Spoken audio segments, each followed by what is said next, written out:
성도 여러분들 안녕하십니까? 8월 9일 월요일입니다. 함께 하신 여러분들을 환영합니다. 저는 퀸즈교회를 섬기는 김인상입니다.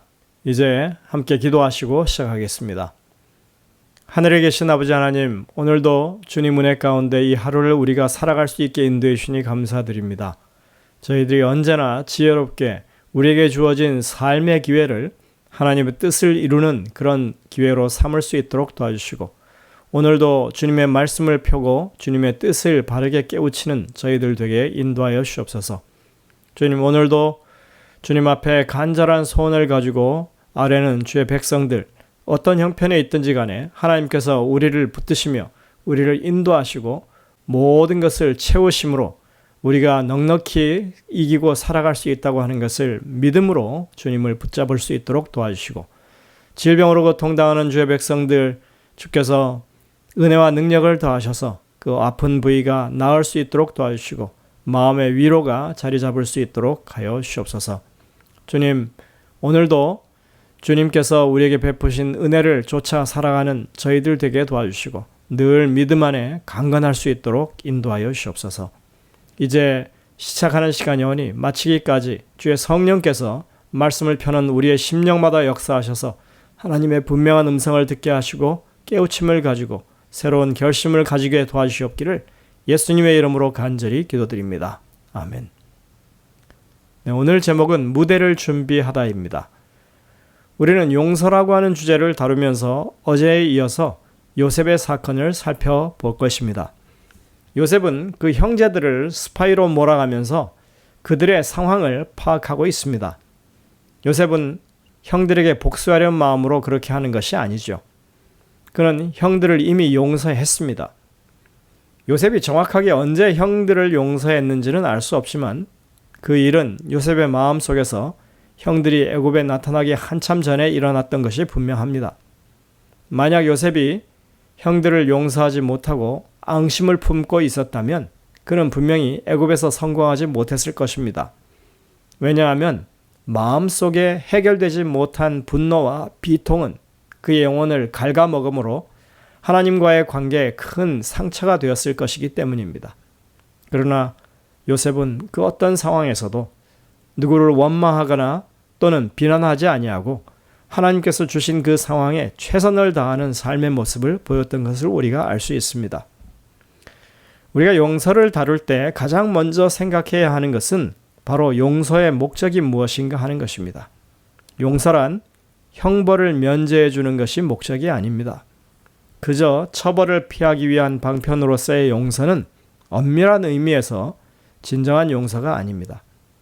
용서는 상호 간의 화합과 사랑이 목적이 되어야 합니다. 용서를 통해서 두 관계가 서로 회복이 되고 다시 사랑의 관계로 맺어지는 것을 생각하는 것입니다. 용서는 또한 쌍방향의 작용이어야 합니다. 용서받으려 하는 마음과 용서해 주려는 마음이 일치가 있어야 진정한 용서가 이루어지는 법입니다.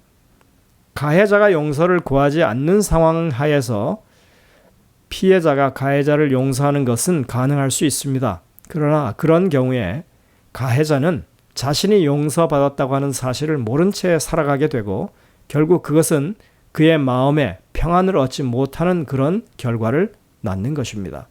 따라서 용서는 쌍방에게 있어서 아주 중요한 요소입니다. 그 어떤 사건 때문에 서로가 피해를 입고 또는 죄책감을 가지고 살아간다면, 그래서 그것이 그들의 삶에 평안을 얻지 못하게 하는 것이라면 용서는 쌍방에 있어서 서로에게 위로가 되고 또는 마음의 평안을 가져다 주는 그런 요소가 되는 것입니다. 용서는 또 강제로 될 수 없습니다. 그것은 반드시 자발적인 것이어야 하는 것입니다. 많은 경우에 있어서 우리는 교회 안에서 용서를 강제로 이렇게 요청하는 경우들이 있습니다. 그러나 여러분들, 자발적으로 이루어진 용서가 아닌 다음에는 결코 그 용서가 오래가지 못하고 그 본질이 용서가 아니라고 하는 것이 드러나는 것입니다. 이렇듯 용서는 죄로 물든 세상에서 살아가는 모든 사람들에게 있어서 상호 간의 관계를 회복시켜 주고 마음의 평안과 쉼을 얻게 하는 치료자가 되는 것입니다. 이렇게 볼 때 용서는 정말 생명을 위하는 일이라고 할 수 있습니다. 몇몇 연구에 의하면 타인에 의해 비참한 취급을 받으며 삶의 큰 고통을 경험한 사람들이 치유와 회복을 경험하고 일상의 삶으로 돌아오기 위한 핵심은 바로 용서에 있다고 합니다. 용서의 경험이 없이는 우리는 항상 피해자로 남게 됩니다. 용서는 나에게 잘못한 사람과 연관되어 있다기보다는 나 자신과의 싸움인 경우가 많습니다. 그렇게 볼 때 요셉은 결국 자신과의 싸움에서 승리를 얻은 신실한 믿음의 사람인 것입니다.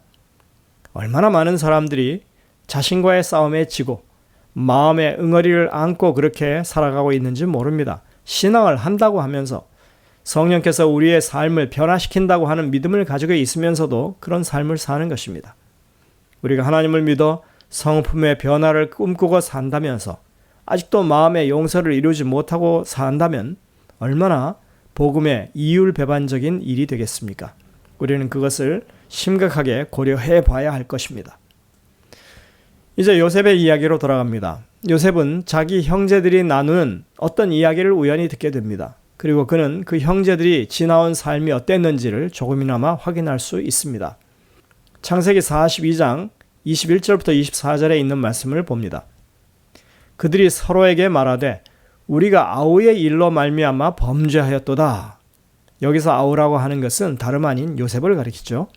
그가 우리에게 애걸할 때 그 마음의 괴로움을 보고도 듣지 아니하였으므로 이 괴로움이 우리에게 임하도다. 여러분들 왜 그렇지 않겠습니까? 그들이 양식 때문에 애굽을 향해 길을 떠날 때 그들은 이미 자신들이 애굽으로 요셉을 팔았다고 하는 사실을 분명하게 다시 한번 기억했을 것이고 요셉에 대해서 생각하지 않을 수 없었을 것입니다. 그리고 그들은 서로 말은 하지는 않았지만 그 오는 길 내내 그 무거운 죄책감에 시달려 왔다고 하는 것이 분명합니다. 지금 르우벤이 했던 이 첫마디는 그 상황을 잘 보여주고 있는 것입니다. 르우벤이 그들에게 대답하여 이르되 내가 너에게 그 아이에 대하여 죄를 짓지 말라고 하지 아니하였더냐? 그래도 너희가 듣지 아니하였느니라. 그러므로 그의 피값을 치르게 되었도다 하니 그들 사이에 통역을 세웠으므로 그들은 요셉이 듣는 줄을 알지 못하였더라. 요셉이 그들을 떠나서 울고 다시 돌아와 그들과 말하다가 그들 중에서 시므온을 끌어내어 그들의 눈앞에서 결박하고. 우리는 마치 한편의 드라마의 한 장면을 보는 것 같습니다. 모든 의사소통이 통역관을 통해서 이루어지고 있었기 때문에 요셉의 형들은 요셉이 자신들의 말을 이해하지 못하리라고 생각하고 그들은 서로 그렇게 대화를 주고받은 것입니다. 요셉은 그 형들이 하는 이야기를 다 들었고 그들이 이제까지 어떤 삶을 살아왔는지 짐작할 수 있었습니다. 형들은 당시 고자질쟁이 요셉을 눈앞에서 치워버리기만 하면 아버지의 감시로부터 자유로워질 것으로 생각을 했었죠. 요셉만 사라지면 아버지의 사랑을 독차지하고 있는 그 철없는 동생의 꿈 이야기를 더는 듣지 않아도 될 것으로 생각했던 것입니다. 그러나 그렇게 함으로 그들은 쉼을 얻기는커녕 그들이 유익을 얻기는커녕 기나긴 세월 동안 죄책감에 시달리고 있었다는 것입니다. 그들의 행동은 그들의 마음에 불안감을 키웠고 하나님의 처벌에 대한 두려움 속에서 살아왔다고 하는 것입니다. 요셉은 형들이 지내온 고통의 순간들을 그가 마음으로 느끼게 되었을 때 마음이 아팠고 그들을 위해 숨어서 눈물을 흘릴 수밖에 없었습니다. 아마도 이것이 드라마였더라면 요셉이 눈물을 흘리는 이 장면이 가장 감동이 오는 그런 장면이었으리라고 생각이 됩니다.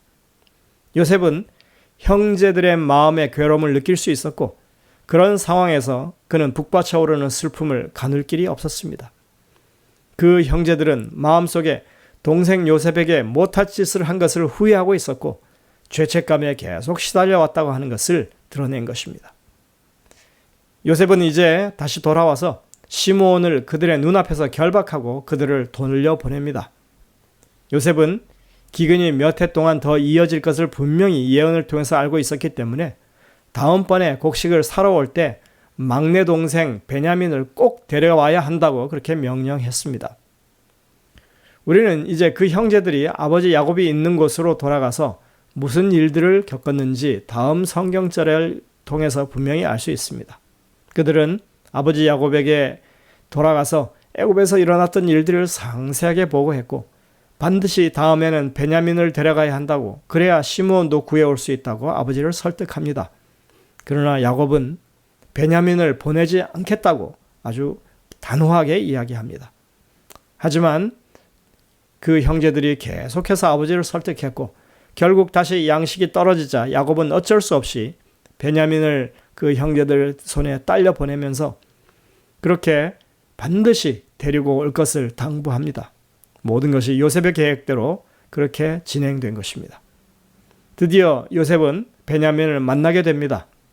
베냐민이 살아있다고 하는 것을 확인한 후에 요셉은 베냐민을 다른 형제들보다 더 각별하게 대우하는 큰 잔치를 베풉니다. 그래서 그 형들 마음 가운데 그 질투의 마음이 남아있는지 확인하려 하는 것입니다. 그 형들은 어떤 질투심도 보이지 않았습니다. 그러나 요셉은 다시 한번 그것을 확인하고 싶었습니다. 왜냐하면 예전에 형들이 마을 전체를 속였던 일도 있었고 자신을 애굽으로 판 후에 요셉이 죽었다고 아버지에게 거짓말을 했음을 그는 눈치채고 있었기 때문입니다. 그래서 요셉은 마지막으로 한 가지 더 큰 시험을 치르기로 합니다. 요셉은 이제 그들을 다시 돌려보낼 때 베냐민의 곡물 자루 속에다가 은잔과 금잔을 넣어서 베냐민을 도둑으로 몰아 노예로 삼겠다고 그렇게 하는 것입니다. 그러자 그들은 동생을 구하기 위해 한결같이 호소합니다.